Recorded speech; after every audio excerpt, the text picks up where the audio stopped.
Welcome to today's episode where we talk about how small changes can lead to big results. And it's easy to think that major transformations, they require these drastic efforts.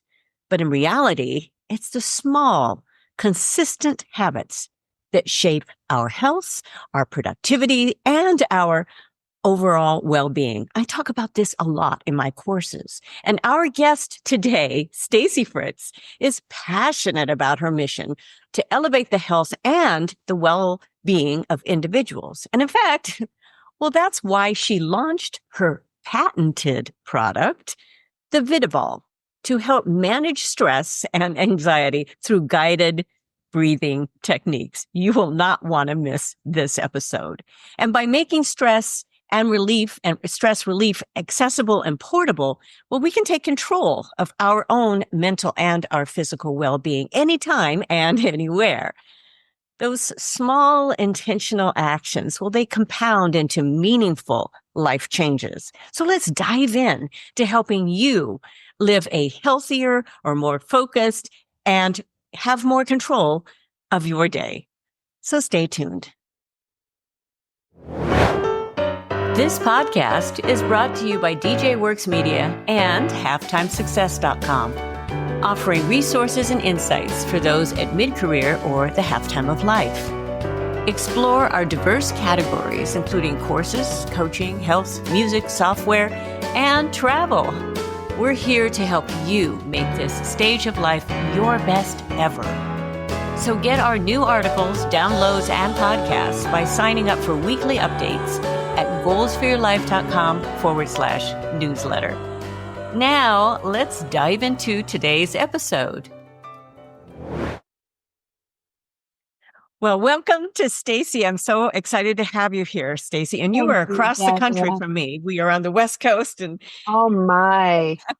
So you're just at 10 a.m. Yes. So, but I'm an early riser. But here you are on more of the East Coast, and so I should have no complaints with how cold it is here. But cold, as you can see, my fleece. Yes, it is a little colder in Maryland. Yes, yeah, definitely. So it's great to have you here. You have such a wonderful, wonderful message. And I like our guests to be able to share a bit of their background. And as a reminder to everyone, make sure you're checking out our Halftime Success, because I do have a lot of products listed. Hopefully, we can add some of your product to that too, Stacy, in the future. So for those that are listening, check that out.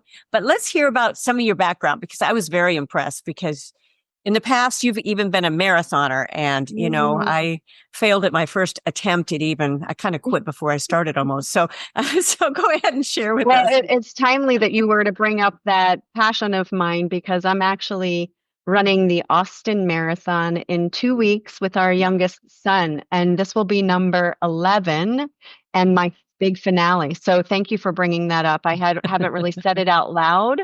Yeah. So in 2 weeks, 26.2 miles, one more time for good old time's sake with the youngest son. So my background is I own a corporate wellness company, Fit to Order. We just celebrated 17 years. Prior to that, I have a background in deaf education. So communication and teaching. I'm a lifelong learner. I think I have I can't even tell you how many certifications and all the things that not only I have passion for, but things that I find are in service of my audiences. And so who I work with are primarily desk jockeys, I lovingly call them, people who are seated at their desk for the majority of the day, who need to move more and stress less. I have a very strong background, like I said, in health and well-being. It's not only a part of my resume, but it's also obviously a part of my passion. So the second audience that I am very passionate about serving are children, and that comes from a background in teaching, right? And so in particular, elementary age students, and I am still very connected in that world. And then finally is the audience that is my heart project, and it only came about to recent. I am passionate about serving folks that are on the cancering journey, in part because I lost my brother in 2020, and I should be careful because I don't hardly ever say lost. He is my cosmic sibling now because I don't feel like I lost him. I feel like we're connected in different ways. So, ironically, my background as a yoga instructor, as a boot camp instructor, as a corrective exercise specialist, as a marathon, as a teacher for young children, and now working with a nonprofit for folks on the cancer journey. Ultimately, it's about connection and connection to yourself, listening to the whispers, listening to what the body and the mind intuitively need, and addressing health and well-being before it gets to be a shout. I do that in the way of micro health habits, things that you can do in a short period of time that really move the needle in elevating health, that don't disrupt day to day. And for folks who are on the cancering journey, or children who are in school who are suffering from whatever is going on, I believe that there's an infusion that needs to happen where it's not so segmented, where we do this thing and then we come over here and we address this thing. So that, I hope that gave you a little brief taste on what I'm about. Happy to take any of that, any direction that you'd like me to. You know, I love the varied background. So many of us who are kind of a solopreneur, entrepreneur, we have people we work with, but of course, we're the top dog. So we're right there. A varied background, varied passions that come across. And that's why I kind of wanted to get some of your passion as well, because that usually leads into product and our messaging. Big time it does. Right. And as we, some of the things that influence our own life. So now what really caught my eye is that you have created this patented vidaBALL. Is that how we say it? That's how I You did it great. And you're about the only one that got it right for the first time. So thank you. Yes, it's vidaBALL. It's the vidaBALL. The vidaBALL, just so you know, the word vita means life. Yes. And the reason why it's called the vidaBALL is that it was born from a deeply personal place. I have other products that are signature products for my corporate wellness company, Fit to Order, but the vidaBALL literally is my heart invention. And I came up with the idea for the vidaBALL, which I'll show you in a moment, because as my brother Brad was going on his cancering journey, he was really struggling with daily anxiety and stress, and of course, pain from this diagnosis. And having a big background in meditation and yoga, I was desperately trying to teach him how to use breathing techniques to manage this. We are all born with these wonderful tools that we just don't happen to tap into right away. We think it's a pill. We think it's something else. And just on a side note, my mom, it's just my brother and I, my mom and my dad as the core family. And my mother lovingly calls me the yogi, and calls my brother the nogi, because we couldn't have been any more different. Another example would be he was a pilot and I do not like flying. So same mother, just totally different. So as he was on the cancering journey, and I was a primary caretaker as well, he really struggled with how to use breathing techniques. And so literally, when I was with him and his children, for some help, I literally woke up in the middle of the night with, what if there was a way that I could show him how to take a better breath? And as irony would have it, and I'm showing you, I'm assuming with the auditory part of our interview, folks aren't going to be able to see, but we'll give them away. Yes. This literally, Deborah, looks almost exactly like what was in my head. And so my brother passed away in 2020. He did know about the vidaBALL, and but he did not live long enough to see it come to fruition. It took me, I am somebody, in full disclosure and transparency, I had no business innovating in this way. I knew nothing about manufacturing, about how to do a prototype. As I always say, everything is figure outable. Yes. And somehow, some way, and it did take me a lot longer than I'm sure others, but 4 years later, I launched in February of 2024. Wow. And I received my first 1,000 of the vidaBALL and sold out in 6 weeks. Wow. So just to level set the conversation, the vidaBALL is a handheld tool that you turn on. It sits on your desk as this lovely piece of art, but it has a mode button. And if every time I push the mode button, a different color comes up, and it has expanding lights and expanding vibrations. So you hold it, and let's say you need a mindful moment. The white is what we call equal ratio breathing. As the light gets brighter, we're inhaling. And as the light starts to dim, we're exhaling. Oh, So wow. it is a tactile vision tool to be able to support what we know based on the research, that an expansive breath and being able to focus in on our exhales for relaxation. It is a way to visually show somebody how to do that breath technique. The fact that it's here, and I have the ability to talk about my brother in a way that is, I feel like the innovation carried the grief, and the innovation is now serving others in those three categories of audience members that I love to work with: desk jockeys, people on the cancering journey, and children. All three of them have a place that is a good argument for learning how to take a better breath. Oh, how great that is. And It's that so could great. be, and it's small, it's on the desk, it's a reminder. Yeah. And, I have little things on my desk that are good reminders of, how to think, or how to, Yeah. our mindset. And what a great one to focus on breathing. It's not a Yes. huge project or product that we put in our homes or in our offices. And there are so many that work a lot by ourselves. Even if Yes. we're in an office, we're still by ourselves a lot. We're in a Right. cubicle, or we're somewhere that we can be reminded of those breaths. That's Well, and wonderful. the connection back to yourself.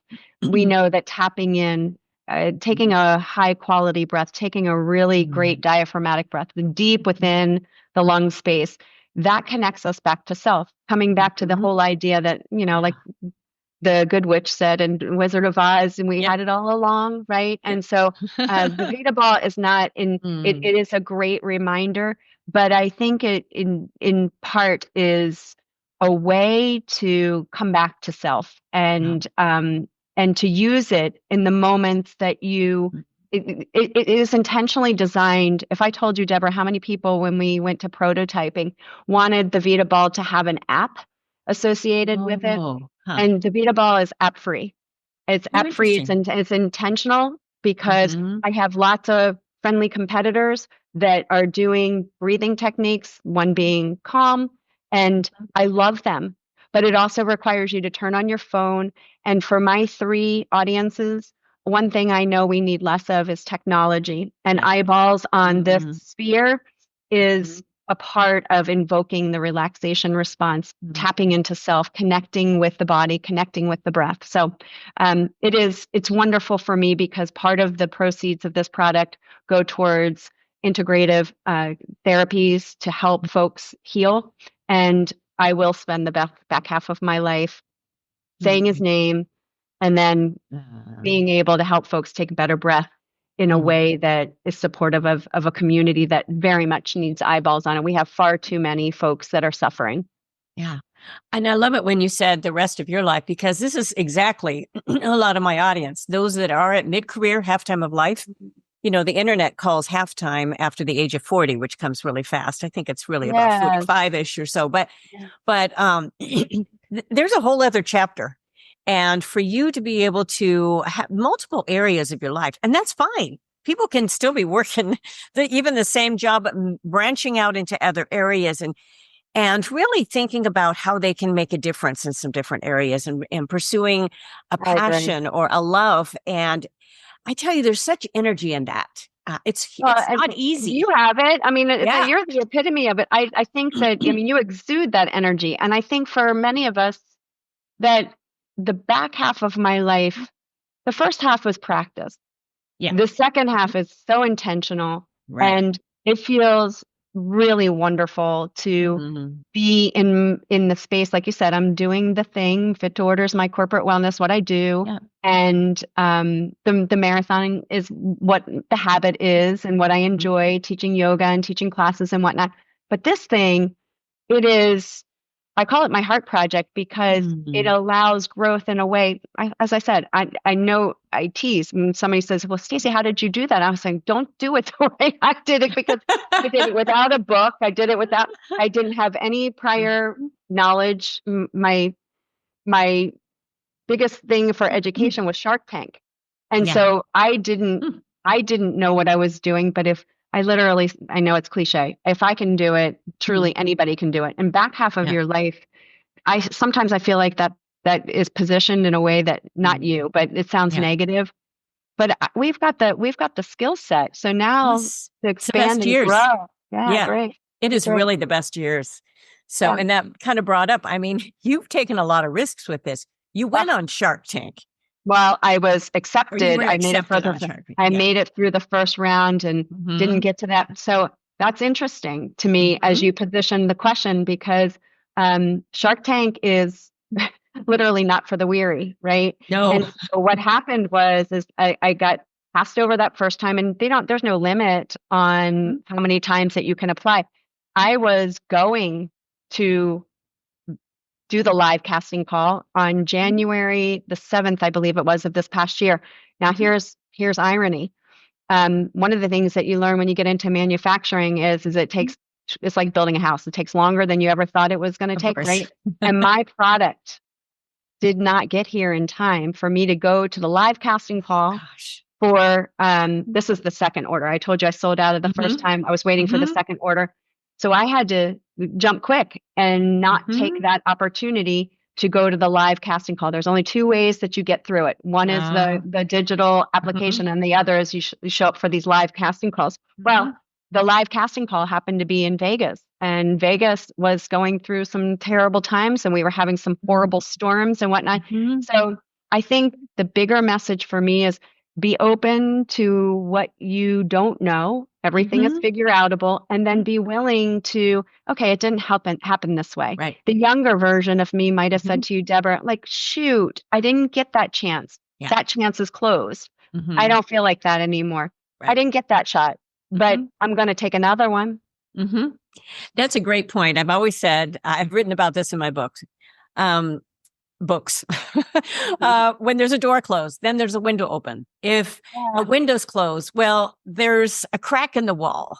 And I mean, there's just always some little way. There's going to be another way that ends up showing up. And then the hindsight's 2020. You look back and you go, oh, that's the reason why. Yeah, that's why. And now I'm more ready for it. I have the product, or I have more experience. The messaging is clearer. There's a lot of things that happen in the hindsight. I mean, we have to leap. We have to go ahead and pursue those options. But so scary as an entrepreneur, though. That's such a great point.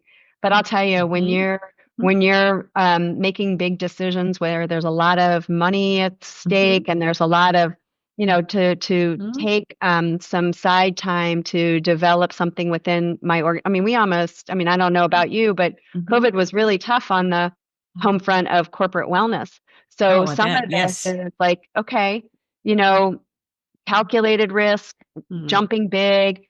Vulnerability is not my superpower. I readily admit that. But it's interesting how you position that question again, because the differentiator for me, there was another time in my life where I would have been like, this is too risky. This is too much money. This is too hard. But you know what? Throw my sweet brother into the conversation. And that's why I said my connection with him continues in a way you didn't ask me that question, so I won't go there, but I really feel like the guidance from something bigger than me, and not making it necessarily about the metrics that we're used to in business. Mine is about service. Mine is about bringing his name forward. And all of a sudden things feel, I wouldn't say easier, but they feel more manageable if I'm in service, is really what I want to say about that. If I'm not grinding in a way of a businesswoman, the way I'm doing my day-to-day operations, if I'm doing something because it is. And I know we have a mutual colleague in place, AJ Harper. She said she didn't write a book about something. She writes books for someone. And I thought to myself, of course, I would never lift somebody else's work, but I created the vidaBALL not about a stress management tool. I created it for my brother who was hurting. There's the That's difference, sweet. you know? Yeah. So Yeah, and that, I think that messaging, it helps me when I'm writing even material in books. And I'm thinking, I'm not yeah, writing just to be good or be, I don't feel like a born writer. I work at it. I rewrite. But it's really, are people going to understand this? Are people going to, is it going to help people? Is it going to make sense to help someone change their own life or change behaviors or take on a new habit? So I think that's a wonderful, higher purpose. It drives you, it gets you out of bed and it gets you keep working forward. And I liked your emphasis also on taking risks. Because my husband's a good soundboard for me because I'm thinking, I don't want to, okay, how much money am I spending on marketing? And, and that feels like it's marketing just feels like you're throwing money away sometimes. You just, here you go. And he said, you know what? You're at the point of your life now. Don't think about that as much. I know it's weird. We're at the point of our life. Like, what are we? Don't save, Deborah. Don't save, Stacy. Yeah. I mean, give it all a big old shot. We've done the thing with kids and whatnot. And life that's a hard one for me too. I will just say that, like I said, it's shifted instead of, I think I was somebody who was locked in on, is this good enough? Is this something that somebody's going to really, it's in service of all of my wonderful background and whatnot. And now it's like, I'm taking chances in a way that it's not that I don't care what other people think, but I know what I'm doing now is bigger than just being in business. And both have been rewarding in their own sense, but now it feels more organic and more natural. That I miss my brother terribly. He was and is such a divine part of my life, truly just beyond a sibling, just a great person and a great friend, a great father. And I knew my brother has 3 children, and my husband and I are in part, supportive of growing them now. And I really feel like these kinds of things are who I care, that what they think is my half dozen, as like I call them, the 3 of ours and the 3 of his that are watching. And I know my brother the best. And the best thing I can do is keep telling the story and sharing the message and hopefully servicing the community in a way that might move the needle on finding a solution to the big issue. Little old me, but we have to do what we have to do to help the people that we want to help. Yeah. And we think, oh, we're just so, we're just a little, little spot here, but to other people, it's a big deal. Agreed. If there's changes. So let's kind of move ahead a little bit on some of these. I love the things that we've talked about so far. I think it's so very relevant. And we're talking about a healthier lifestyle. I've started putting in, I'm very unflexible. So when you talk about yoga and talk about fitness, I'm big on cardio and some weights, but I've added in some of that breathing, even as, I've been a professional musician, singer, pianist for years. And so breathing was a big part of it. But I tell you what, the older we get, it's a little harder. And that's why I always say there's these people that are singing at this stage and you can kind of drive a truck through their vibrato. It's all breath. So, but the breath is so calming and, how that works. And I think that's great in, the workplace and some of the challenges that because people do a lot of sitting, right? They're just a lot of sitting. So we're talking about a healthier work and lifestyle. I think you've covered that a bit, but why, can you explain this healing workplace inflammation? What is that all about? Well, so if we just overly simplify the conversation, we know inflammation is not good for the body, right? Anything with an itis at the end, right, is an inflammation. So it's non-detected inflammation in the body that ends up causing problems. So I use the terminology for workplace inflammation on the things and stuff that we're doing that are not in service of what the body traditionally calls from. The body was designed to move. The body was designed to not be in a state of stress all the time. And yet we do things that burn ourselves out, that we have an exorbitant amount of stress during the course of the day, that we're living in this cortisol bath where inflammation is, when I use the term business inflammation, it can be anywhere drilled down to the employee and the teams and whatnot, but business inflammation, what are the things that we are doing that are causing low level hotspots that we should be addressing? It's the same thing I say about the body. The body will tell you when it's not happy, and it comes in the way of a whisper.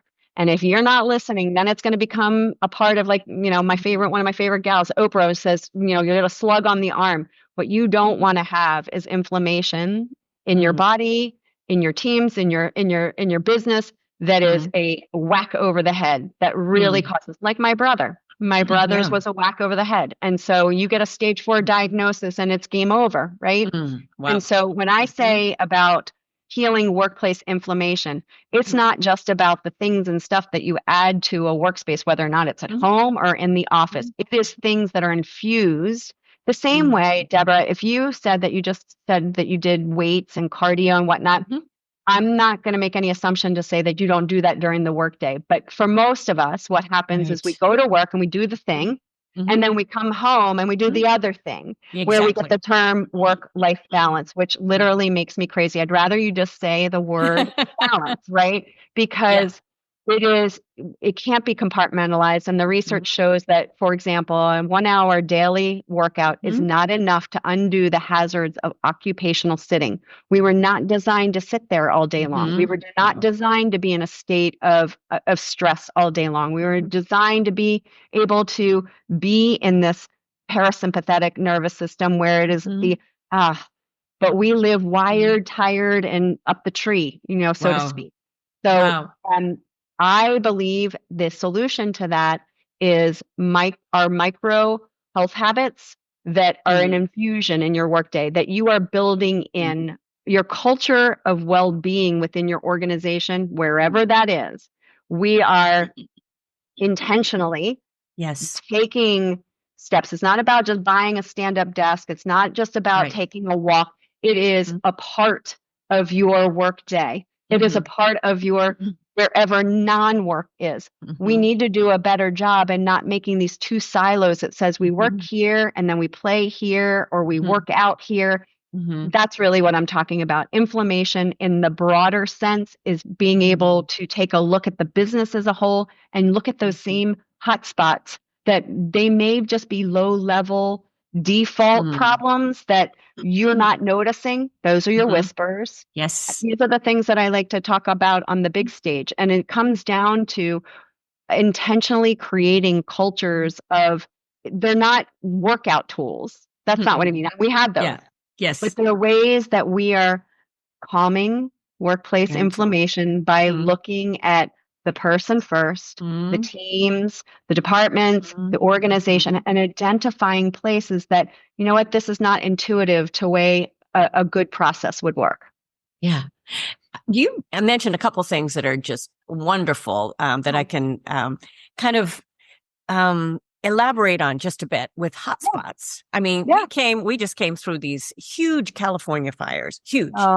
And, I've got my father was a fire captain, and I'm sure he was on some of those big old fires that have happened through, our the last couple decades. And I have a son. We have a son that's a fire captain now, and those hotspots, they ignite.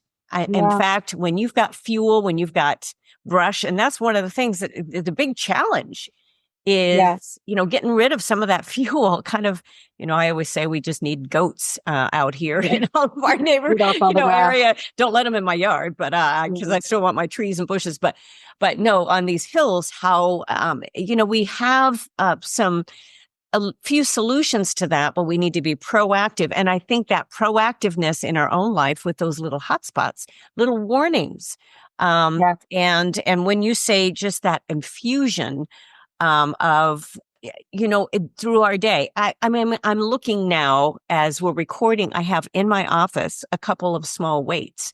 Well, I had the intention, of course, of just consistently doing this through my day, but I don't think I picked those up. I don't know how many years it's been. They've been there.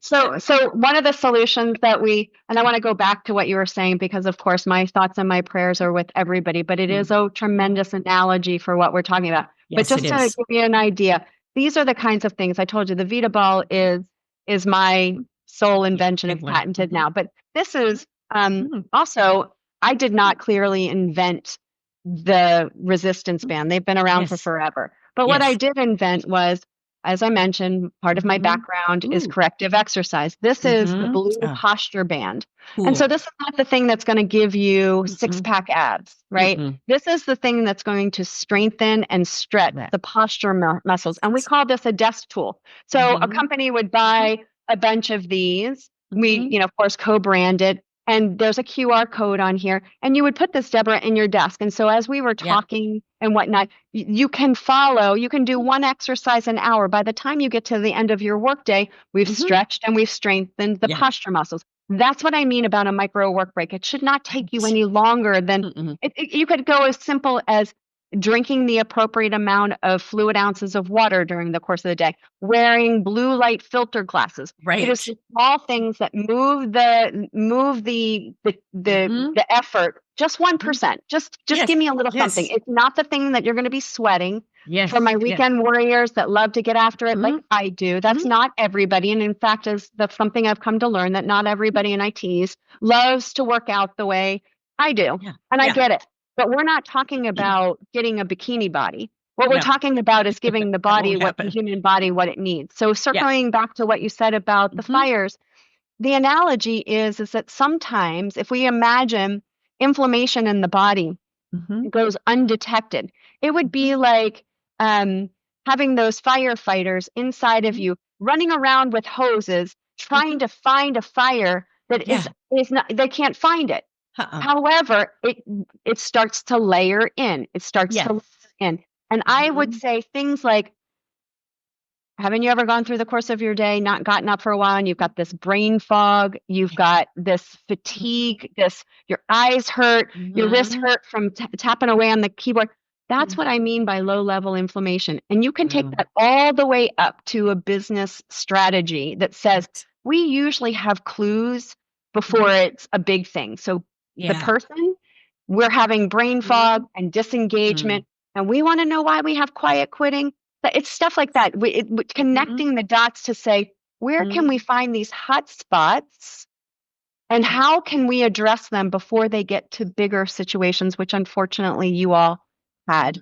And I really feel like, I mean, our hearts on the East Coast, we could not send any more love. And that is a terrible, terrible situation. And truly prayers all the way around. But it is an incredible analogy for what we're talking about. It really is. It really is. And I mean, I know people who've lost everything in their home, everything. And I've talked to others who feel just, talked to somebody again yesterday, right in that area, just very, very thankful that they still have their home. But there's a lot of just proactive work that we all, I'm talking to those, and we're in an area that we've been evacuated before as well. We're right down from some hills and in an area I love where I live. But we have to be even more proactive because what we saw was, it was almost like an explosion. And there were warnings, but when life is busy and we keep going and we kind of hear those warnings and we go, okay, so I'll get to that tomorrow. I'll get that next time. And then we keep putting off some of those warnings that can happen with our own health and with our own lives. And we're thinking, oh, I'll just keep putting that off. It doesn't feel just right, but I'll just keep putting that up. I think my dad did that. And that's why as soon as he was diagnosed, we lost him in 11 weeks. He wasn't going to go. He had never gone into the hospital for himself. He had been there for others as, and first responder and everything else. Yeah. So sometimes we ignore those things until somebody says, wake up. That's part of my keynote, my first one at any rate, when I say My brother, as I mentioned, was a pilot, and pilots go through a safety checklist. And what Mm-hmm. I talk about in my keynote is that Mm-hmm. all of us need a Mm-hmm. personal safety checklist. They Wow. don't let you Uh-huh. fly Mm-hmm. if you Right. don't X, Y, and Z. And my argument really is that Mm-hmm. nobody has time for any of the stuff that we don't think is happening.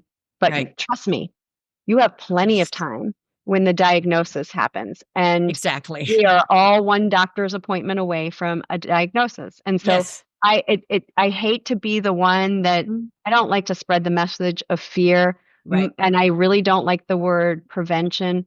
I like to use the word protection, and it's Yes. applicable at what you just Mhm. said right now. What are the Mhm. things in your world that you have control over? We have control over what Mhm. we put in our mouth. We have control Yes. over how we move during the course of the day. And we Yes. certainly have control over how much scrolling we're doing on Mhm. this little Yep. rectangle we're doing. My argument is micro health habits are probably Mm. less time. Hmm. It's about keeping the appointment with yourself to Yes. have those protection appointments in place and having in place what you consider Mhm. uh, at your age group, you know, Mhm. wherever we Yep. are, what are the things that we can do Mhm. to armor Mhm. up against some of these things that we know possibly. Why do we act Right. so surprised when we get a diagnosis? We shouldn't be. We Right. shouldn't be. Right. Right. Because all of it in the times that we're living in is a very inflamed world too. We have inflamed personalities. We have inflamed, um, you know, relationships. If we paused and Right. truly, I'm bringing a full circle here. If we truly looked at this as a breath, what are we Hmm. pulling in to our inhales? What are we letting go of on our exhale? And then there's this little space in the breath. It's called a Mhm. pause. Mhm. And that is the place where we are truly intentionally setting ourselves up for a bigger success. Nobody wants what, you know, with your dad, with my brother. Mhm. Like I said, nobody's got any time today, but you have Mhm. plenty of time when the diagnosis comes in. So that should be, Yeah. you know, the trigger that says, you know what, Mhm. this Mhm. doesn't feel quite right in my body. I'm going to Right. look into Right. that a little bit further. Yeah. What a great message that is. And, I talk about a lot about habits and about just Yeah, routine, little tiny habits. There's so many great books on the yeah, power of atomic habit. habits. Yeah. Yes, Just great. Read Simon Sinek. He summarizes what's in the power of habit. There's just a lot of, and tiny habits. That's a great book as well. So, yeah, I've interviewed them as well too. It's a great, life decision to do little routine habits. And that was my father in many ways. I learned a lot of things from him. I had great parents, very, very fortunate. I know a lot of people don't have that, but I miss them, definitely. Mm, but the things that I learned from them and that you realize afterwards so much too. I think, but those little tiny habits make a huge difference in our yeah, mindsets, in our body. The fact that you can, I was talking to somebody the other day we were taking a walk and I said, I get up early. It's just kind of a habit. It's just my body wakes up and I get up and this is what I do. Da da da da da da. And I do a lot of even little business things in my day before people even wake up because yeah, I'm just up but it's part of a routine, part of a habit to check in. And I think we need to do that for our bodies as well. And it's a good yeah, message for me. Your message is of just, taking those breaks. I'm fortunate to be in a place I can get outside. I can trim some yeah, trees. I can do something for 5-10 minutes. And it totally gives that break because you're exhausted. Your eyes get exhausted and your body gets I loved how you said, we're not made to do that, all we're day. not No, made to do that. We're not no, made to be in this stress state. We're not made to no. be lack of movement. The Yeah. body naturally wants to Mhm. do. And then Yep. the bigger comment there is, and again, you were talking about habits, and Mm-hmm. I was talking about balance. The body Mm-hmm. was designed to be in alignment, and you could Mm-hmm. wind that way out. Alignment in terms of stacking of joints. We're in the chair hasn't always been here. You know, the Mm-hmm. original seat was, if you look back in pictures in time, is this squatting down position of, if you look at a kid playing in the sand, that's a natural sitting state. The Mm-hmm. chair puts us in a really unnatural posture. Mm-hmm. And then the Mm-hmm. way our desk setup is typically not in alignment. Body loves right angles. But I Yeah. would say the body likes right angles beyond just posture. Mm-hmm. The body likes to be in alignment with the Mm-hmm. toggling between stress and non-stress, the toggling between being in this flexibility mode where we're getting out of alignment for a moment and then coming back in. The bigger thing, alignment, connection, inflammation, they are all intricately a part of starting from the small and pushing it out. Where can we find places in our life that address coming back into this homeostasis, this calm state, this place where we can look at hotspots and say, this is inflamed, it does not need to be, and addressing it in a timely fashion. I wouldn't say urgent puts it in a different place, but in a place where your body's told you something, you've chosen not to listen. This is what I tell my children about that subject. If something goes wrong with your iPhone, how quickly do you think one of my children has an appointment over at Apple? Of course. It's instantaneous because it's the loss of connection. If we could just address our health with that same sense of, oh my gosh, this is so important. It's going to mean a disconnection in some place in my body, in my business, and whatever, that address everything related to your health like you would do your iPhone. And I promise you, we would have much different outcomes. Wow. I love that analogy. That is really Feel free to borrow it. I think I borrowed it from somebody else. I can't remember who, but I wasn't the first one that came up with that, but it certainly makes impact. Think about how you address your handheld. And if you would tell me that you're addressing your health with that same urgency as being in connected in technology, I say keep going. Yeah, that's really a wonderful, wonderful analogy there. And I think that really, that can kind of spread into like a whole culture here with our company cultures and with mindsets, with employee health. If we can get some of that messaging out, and which you are doing in some of your speaking and all that you're doing with even your nonprofit, and it's, I think we can change the mindsets. Yeah. And when people think about going back to the office, if they've been working remotely, oh no, now I'm going to have to just sit. Well, no, do you just sit at home? No, well, take those times and now schedule it'll help the mindset. It will help that whole, they want people there to kind of connect socially as well and interact with people. So there's reasons for that. Plus, I think a lot of, connection. Yeah. Plus, there's a lot of companies that I have an attorney son too. And, he's been able to, he loves working remotely, but, there's a lot of empty office space. And he said, their office, he's up in Sacramento area, it's empty. So, that's what these companies are facing right now, but they do want the connection. They want people connecting with each other. They have the meetings, but so there's a lot of stuff that's being worked out right now, I think, in a lot of areas. It comes down to the human-centric viewpoint instead of we're looking at grinding out. It's intentionally. Yes. Like Deborah, it really needs to be pushed into the conversation of it needs to be a part of strategy. It needs to be a part of mission. Right now, for my company, Fit to Order, we do a lot of work with health insurance brokers and carriers and whatnot. Do you know that health and well-being is on the same line item as pet insurance? Wow. That's the level of importance. And I love my puppy.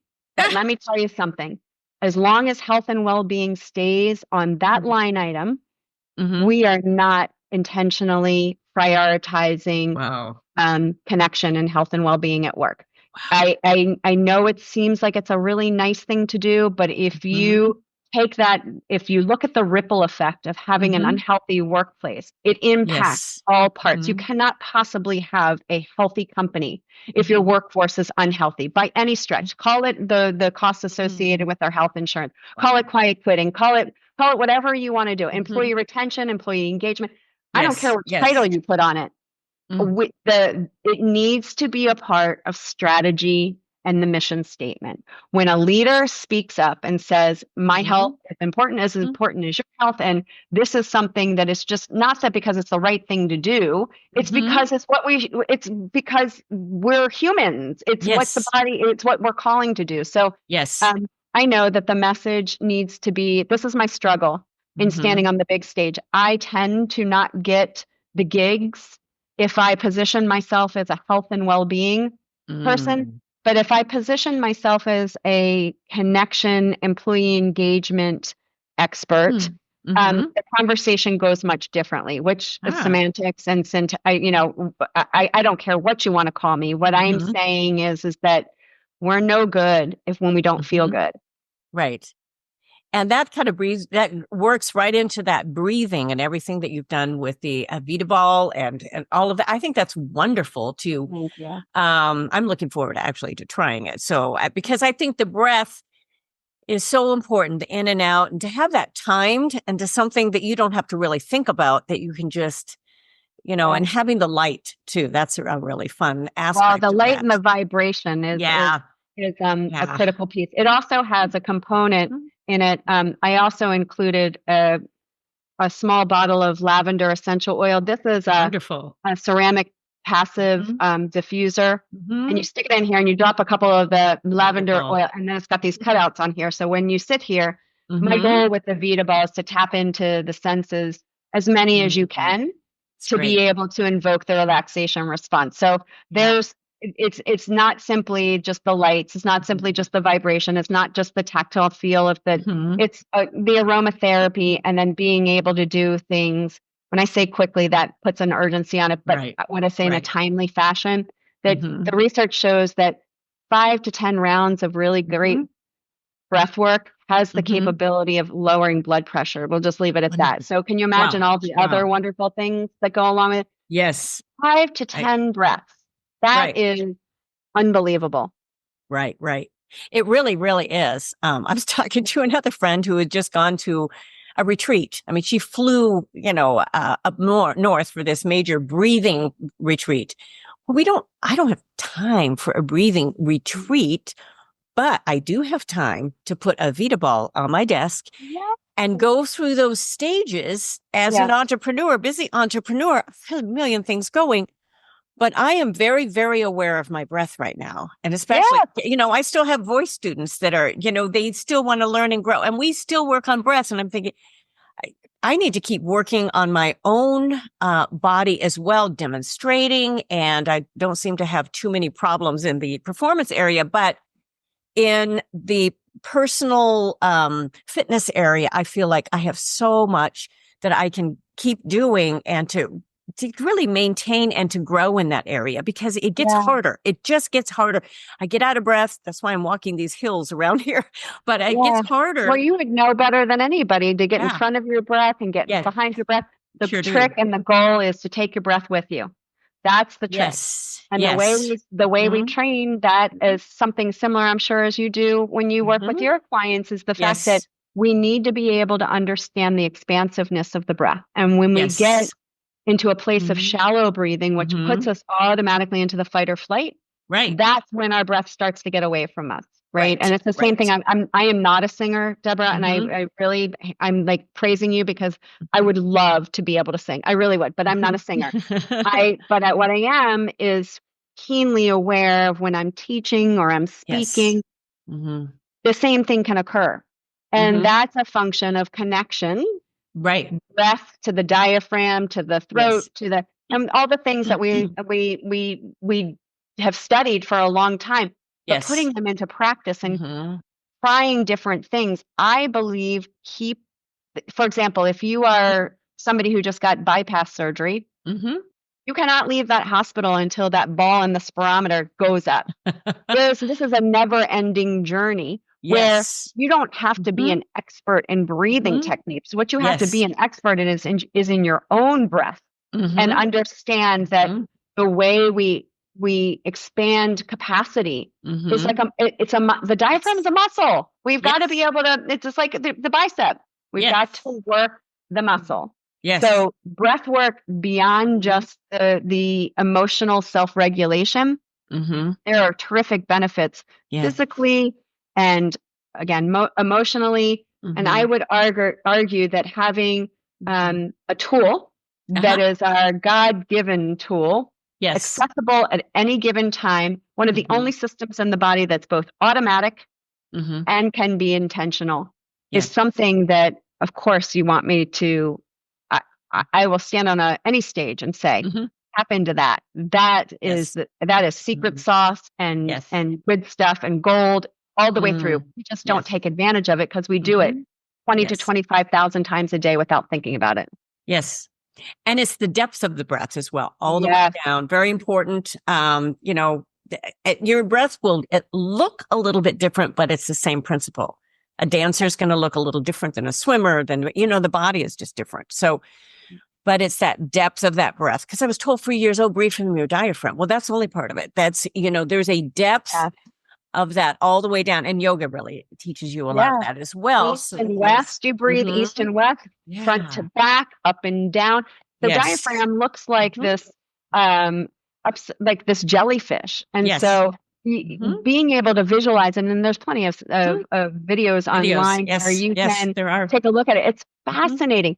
And what we're talking about is being able to train this muscle in a way where we're expanding in the throat area, the intercostal muscles between the ribs, just simply by taking your fingers and sticking them under your rib space and taking an inhale. And on this exhale, you're pulling back the ribs. We're training the muscles that are supportive breath muscles to be able to support a deeper, better breath. Breath. But I think the tagline really is take your breath with you. Breathe your breath intentionally. Don't just let it happen, because all of a sudden you start hearing or the desk jockey who sits there. Have you ever been on your computer and you're like, I didn't take a breath? Yeah. Like you can feel yourself not breathing. Exactly. Watch a baby breathe, on their back. You can see the belly, I've had students on the floor, and I don't teach a lot anymore. I only have a couple students that have hung on for years. But got them on the floor. I had a lot of people I work with that. And so it really helps. Just watch the body. So, Stacy, I'm going to want you to give all of your information for those who are just listening. Hopefully you'll watch some of the video, those of you, so you can see a couple of your products that you've demonstrated as well. Plus, it's just so much fun to see your beautiful face. But give your information. But what's one takeaway? If people are saying, wow, there was so much great information here today. What can I do today? What can I do tomorrow? So I thought about this, Deborah, and there's just so many. I know, it's too many. My one takeaway about this is how much control we have over our health outcomes, that we don't realize that the majority of the quote unquote bad stuff that are happening is directly related to behavior and lifestyle. So just to get somebody started, what I mean by that is that gone are the days where this is like, shoot, my mom and my dad had this, and so therefore I'm destined to have this.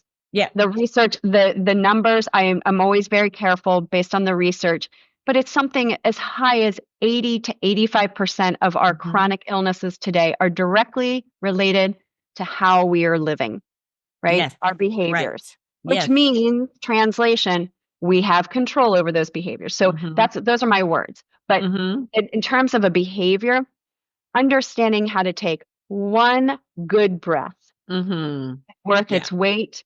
And one good breath looks like we are breathing from the bottom up for a 4 count. And then we're exhaling for a 4 count. Equal ratio breathing or diaphragmatic breathing. Again, so many, and I'm happy to give you some videos if you would like to do that. But understanding the quality of growing your breath and then taking your breath with you.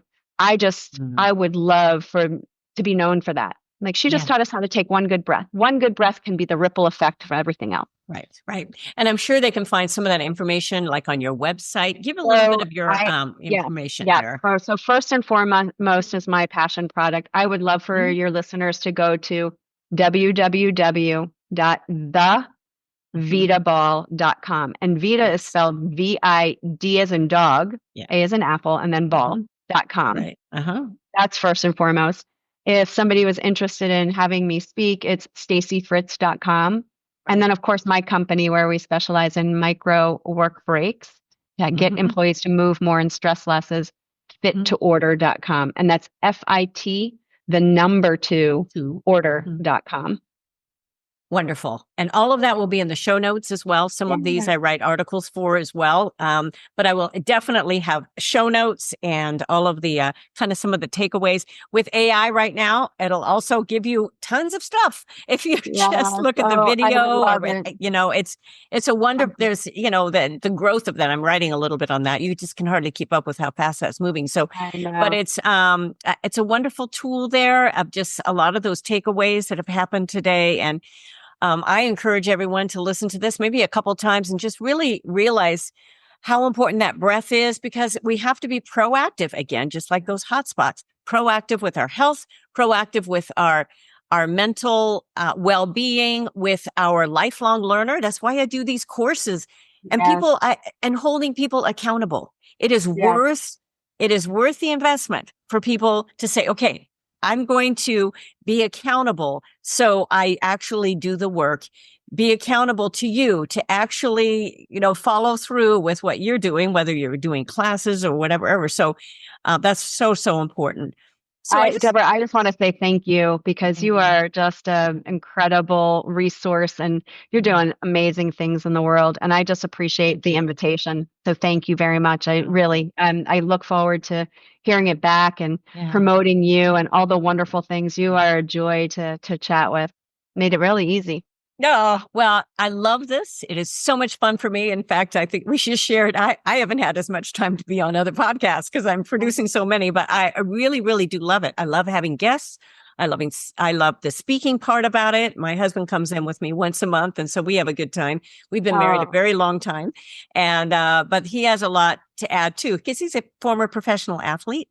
And when former professional athletes, their body starts not doing what it used to do, there's a big mindset there. So we talk about that. We talk about finances because that's his background as well. So there's a lot of, wonderful stuff. Yeah. Stuff, that we can approach for those at mid-career, halftime of life, because there's just a huge, wonderful chapter ahead. I love it. I love it. Yeah, I hope everyone gets the newsletter, because I don't spam you with bunches of stuff. I just give you recent, I have a lot of video, by the way, a lot of music as well, but the articles, the podcasts, you will get all of those updates so you won't miss any of them. goalsforyourlife.com /newsletter. And then, of course, I have a number of websites as well. You can find everything on that website, or, you can even look at if you're on the video, you can see what's behind me. Can't wait. So, So thank you so much. I'm still wonderful. Still praying for you out there. Really. Thank you. Best of luck to you and your neighbors. I'll talk to you soon, Deborah. Okay. Thank you all for joining us. It's been a thrill. And I'll see you all next time. So bye-bye for now. Thank you for joining us. It is because of our wonderful listeners like you that we keep going strong week after week. We'd love it if you'd share and follow us to not miss a single show, and even write a review. You can also find all of our articles, products, and links at womenathalftime.com.